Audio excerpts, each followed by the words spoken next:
You can change the world. Learn from proven change makers from all walks of life. They'll show you how to raise money, invest for impact, and so much more. You can start small. Start today and never quit. You can change the world by strengthening your superpowers. Now, welcome to the Superpowers for Good show. I'm your host, Devin Thorpe. Welcome, everyone. We are so excited to have with us today Michael Maggio of iWrc. He's the CEO and founder.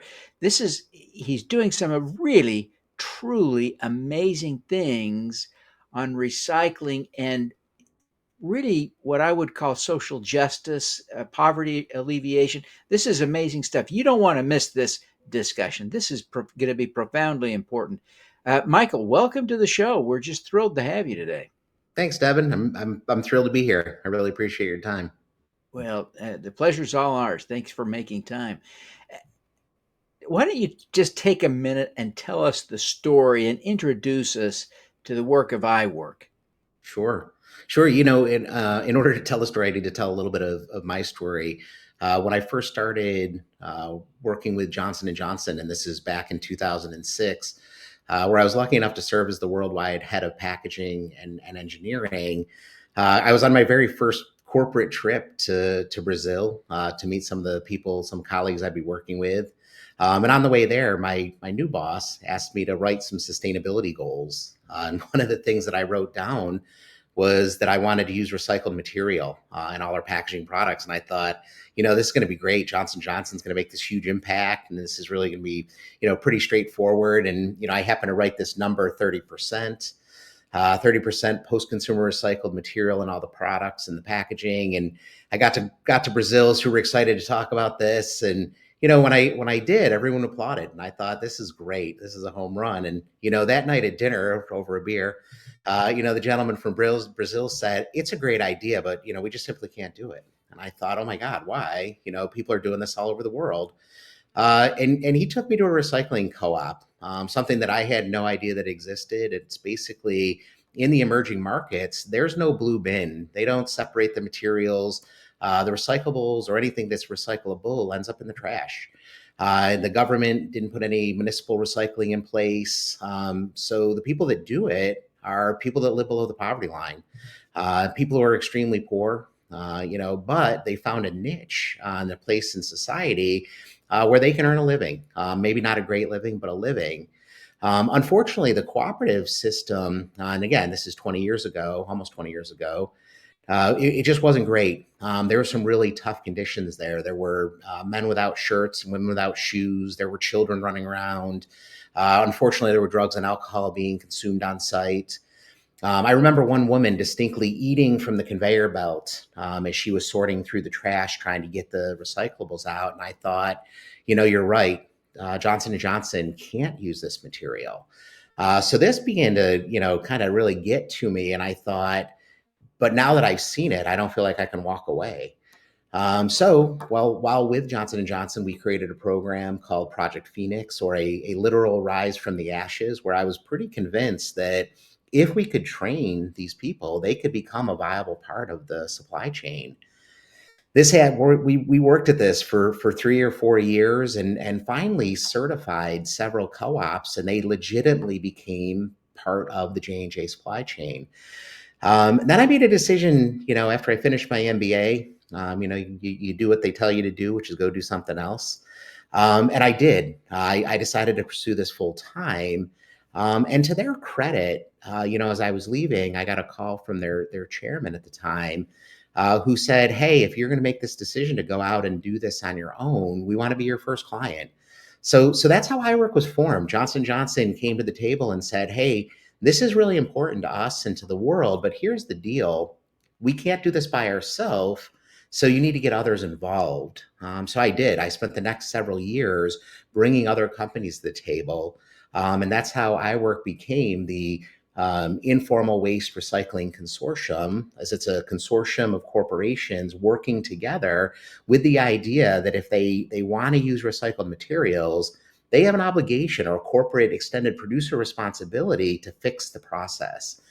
So that's what we do today is we bring corporations together to improve the livelihoods of the people, improve the environmental impact, and do it in a really financially stable way, which makes it better for everybody involved. Well, this is such profoundly important work. There is a tendency, um, I would say in corporate America, but it's really true even of the smallest businesses, right? It's true in any business that there is a temptation to want to upgrade the people, to rotate. We talk about getting the right people on the bus. And I see a problem with that attitude in this context, right? Mm-hmm. You could hire better people, but part of the mission is to help the people who are already there. How have you managed that tension so that you're actually helping the people who are already doing that work, invested in that industry, not hurting them by replacing them with better, harder working, more well trained people? Yeah, it's a great question, and fortunately, it's guided by, in this case, legislation and regulation. Although the emerging market governments were behind in recycling, they were abundantly aware that this is millions of people per country that are providing this service. So where they weren't willing to invest in the recycling infrastructure, they also had a keen awareness that, hey, maybe it was the corporations and the businesses that were causing the problem in the first place. So they wrote into the legislation that any solution that helps you meet the legislation has to include these people providing the service. So this was a really unique way, I think, to help us not only shed a light, because again, as a corporate VP, I had no idea that this is how recycling was done. As I continue to shed this light for people today, the amazement that this exists, you're right. That first instinct might be, how do we get rid of it? Then it becomes our job to say, rather than get rid of it, how about we just spend some time enhancing it? And this allows us to take our processes, put them in place on behalf of these corporations, starting with the people, right? And that's our mission, or part of our purpose is people first, we call it. As long as we keep the people at the center of our table and we work with the corporations and the governments, the NGOs who want to focus on the people, we know we're doing the right thing. So again, people first.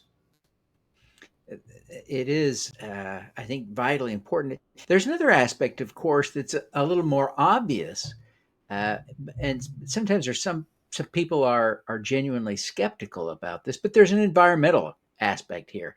And I recall I was in Haiti about 5 years ago and visited a plastic recycling plant run Mhm. by a kind of an entrepreneurial guy there. And one of the things that I began to appreciate as I walked around the streets of Port-au-Prince, there was a lot of plastic on the ground, Mhm. but none of it was recyclable, right? Yeah. All of the plastic that this guy was buying at his plant was not on the street, right? The people that could pick it and sell it, they did, right? It really worked to the extent it worked, right? Right. If it could be recycled, it was there. If it wasn't, it was on the streets. Tell us Yes. a little bit about what you see in terms of the on the ground impact of the work you're doing in terms of the environment and what you're seeing on the streets and the waterways and such. Yeah, again, I think it's a great question. Technology obviously plays a role. Some things simply may not be recyclable in that area. The good news is, on a worldwide basis, most things are technically recyclable. Whether they're recycled or not is another question. I think the advantage to places like Haiti, to places like Brazil or Colombia or Vietnam, other emerging market countries, if there's value for the material, it gets picked off of the street because it's a very manual process. So again, if you're working with a company who has what we call hard to recycle materials, you can train the people to say, hey, look out for this. And if you bring it in, we're going to add an additional revenue stream. So that's how we tend to do things is, first we look at capacity building and training of the informal sector. Then we look at the financial benefits for them. And then we know the environmental benefit comes along with that, right? So if we can create value at the informal sector level, train them in what to collect and to pick up, well, then the supply chain naturally takes over from there. Where we run into problems and a personal learning experience, two issues. One, most of these people operate on foot, so they can only travel so far, right? So you need to make sure that you're connecting local recycling with local people who do the collection, right? That's really important. The second thing is if you don't have what we call a commercial connection, that value source, it doesn't matter how recyclable the material is, it loses its value.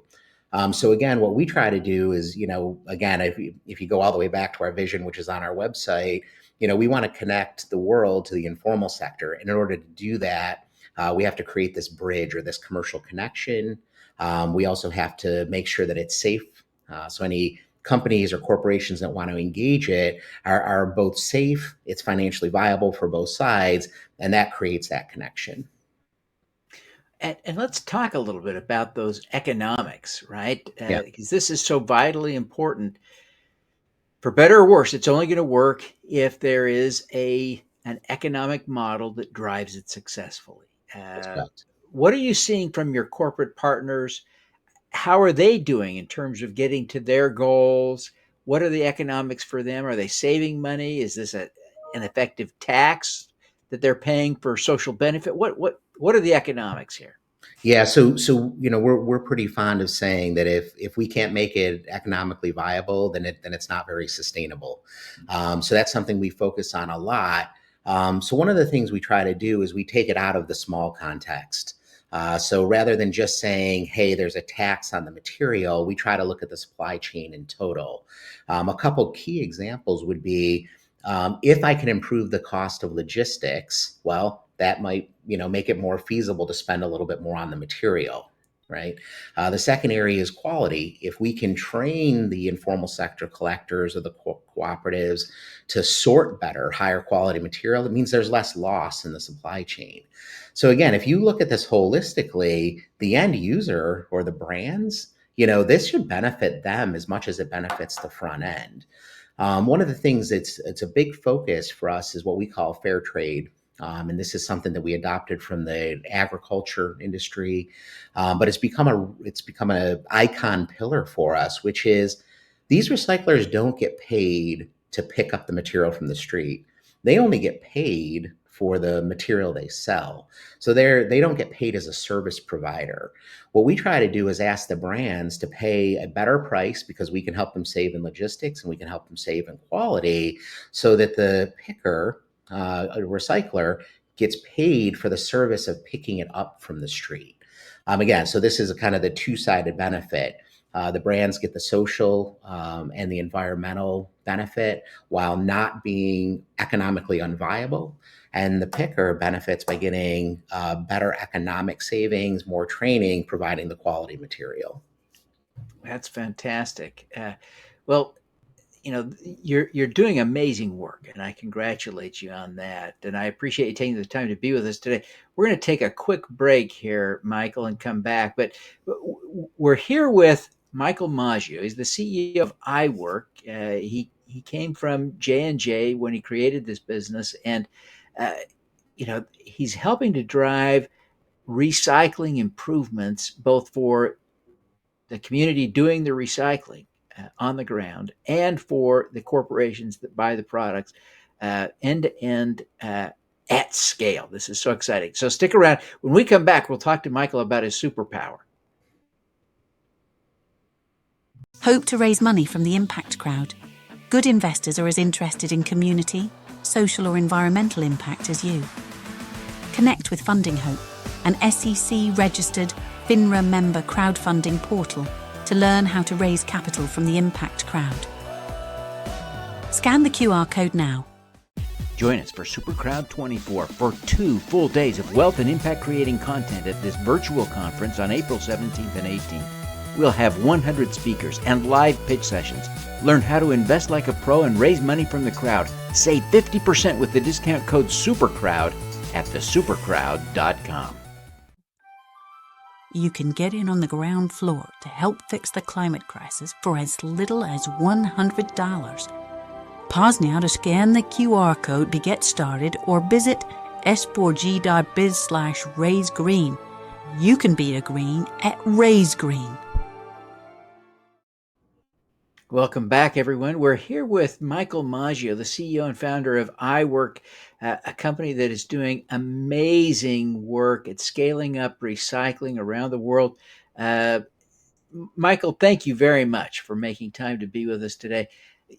You know, you're a big deal. Let's be real here.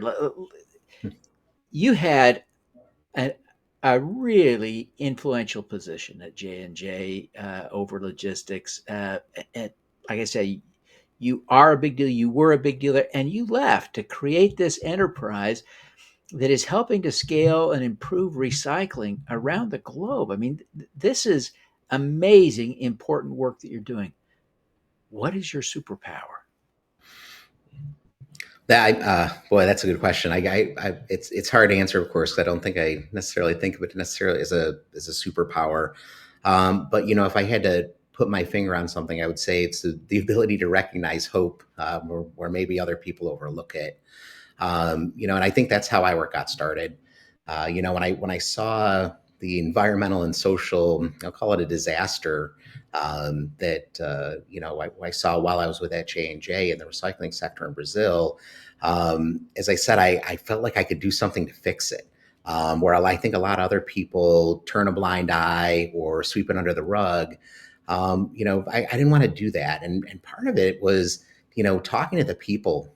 They're amazing, to be honest. They are superpowers. And the first person I met was a woman named Betsy, and she was the president of a cooperative. And no matter how bad the conditions were, talking to her was enlightening. I was convinced that I was there to help them, and I think in a lot of ways they helped me. It certainly shaped a good portion of my own life, redirected me away from the maybe the comfortable role I had at J&J to roll my sleeves up and get involved. But when you hear people who essentially have nothing, but are the first line of defense in recycling where it doesn't exist. And you hear their stories. When I asked her, "Why do you do this?" she said, "Because no one else will." And then she said, kind of coy, and the world appreciates it. And this blew me away. So she helped me immediately see that, there was hope there. There was something we could do if we could simply buckle down, and better understand the process, how they fit into the supply chain. Like I said, it starts with the people first. Well, it's a fascinating thing to think about here. That you're talking about someone who was working at a low. Was she a picker? Was she someone at that level? Right. Yeah, I mean, she was a picker. She lived in a landfill at one time. and what you're saying is that she felt a sense of mission and purpose in her work, right? Absolutely. And so when you see reframing the way we see people in that circumstance as full human beings with aspirations and a desire to make the world better, it's transformative, really, isn't it? It And extremely. I guess it kind of comes from your superpower of being able to see hope, right? And that illustrates it well. I wonder if you can think of another example that would help demonstrate your ability to see hope, and maybe you can think of a corporate side example to help us illustrate both sides of this, but no, not to put too much pressure on you, but Well, honestly, again, I give a lot of the credit that I do today to Johnson and Johnson. They believed in letting people pursue, things that they were interested in, not just the day to day grind. And again, I think at most corporations, I would have suggested launching this, program into helping people that live below the poverty line, and might have got scoffed at. Where Johnson and Johnson said, help me understand a little bit more about it, and then, let's go. So I think that's a very corporate example. The idea of hope is, if there's something that you can do to change the world, a lot of corporations get right behind that. And I think that gets overlooked, in the light of, maybe corporations aren't as good as they could be, or maybe they need to do more. I think when you take a step back, or maybe if you spend some time inside of them, you really get to see that side of the corporation.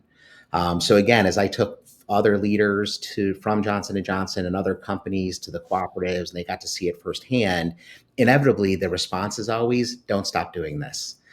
So I didn't. I not only didn't, stop doing it, I decided to leave and pursue it full time. Well, it is just profoundly important work that you're doing, and I appreciate the role that corporations play. If they weren't supporting you by buying this stuff, it wouldn't work, right? There'd be no business, there'd be no cooperative, uh, and of course, some of this waste would end up on our streets, in our waterways, in our bodies. So yeah, this is good stuff you're doing. Um, I wonder if we could just tap into your leadership brain here for a minute. I imagine that there are times when you've had to work with people at all levels, including those above you, your clients, as well as those, from the pickers on up, right, to the Mhm. to your direct report. Sometimes they're not feeling the hope. Yeah. How do you coach people to tap into that ability to see, feel, and believe in the hope for a better outcome?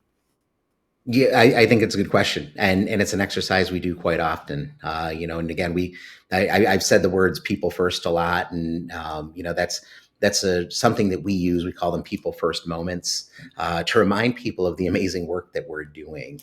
I work like every other job.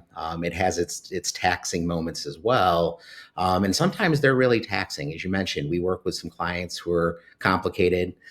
We work with great clients, but sometimes they get complicated. They have their own needs, they have their own limitations, their own budgeting restraints.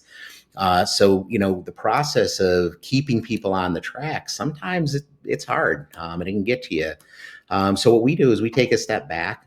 We remind ourselves of not only the people that we serve, the informal sector, but the people we serve on the clients, the people we serve internally ourselves, and remind ourselves of the great work we do. And we do that oftentimes through storytelling.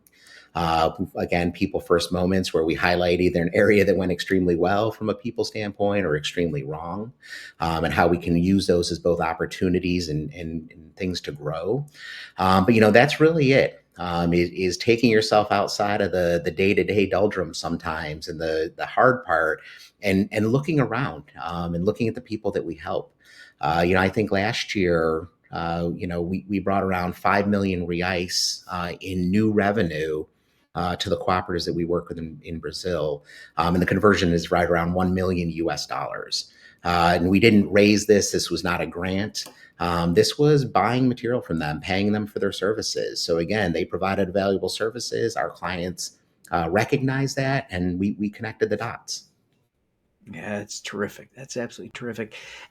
As we begin to wrap up here, I wonder if you would just take a minute and tell people how they can learn more about iWrc and how they can connect with you personally. And whatever guidelines you want to provide for that is fine. But if you'd share for a minute so that this isn't the last people hear of you. Sure. Yeah. I mean, I think the easiest way is to connect through LinkedIn. Devin, I think I sent you my LinkedIn link. Mhm. That's pretty simple. The other option is our website, which is iwrc.world. If you go on there, we have a great contact page. We make sure that anyone who reaches out to us, we touch base with. And for the people that want to get involved, whether it's a consumer or a person who wants to learn more, we try to build capacity. To add one thing, we've recently launched what we call the iWrc University, which is a digital platform which we are now using to train the people who are collecting the waste recyclers, and it's really the first of its kind. So we have more than 126 videos, training videos that we send directly via WhatsApp. To every waste recycler that we deal with in these cooperatives, to help them build capacity, health and wellness, health and safety, personal finance, how to deal with drugs and alcohol. So again, we're a capacity building organization at our heart. That's part of our people first mission. And doing that allows us also to talk to consumers, corporations who are interested in learning more. And certainly if there's corporate people out there who want to get involved, iWrc's a great way to do that. Any packaging companies out there, training companies, we love to interact with and try to bring them right into the fold. Well, fantastic. Michael, thank you for making the time to be with us. We want to wish you every success in this important work that you're doing. The people you serve need your success. The planet needs your success. We all need your success. I read all the time about those microplastics ending up in our bodies, right? What did I We hear do. last? We're all walking around with a credit card's worth of plastic in our bodies these days. Um, yeah, It's true. we need you to be very, very successful. So we'll be pulling for you. So thank you very much for being with us today. Thank you, Devin. Thank you for having me. I appreciate it. All righty, Take let's care. do some good.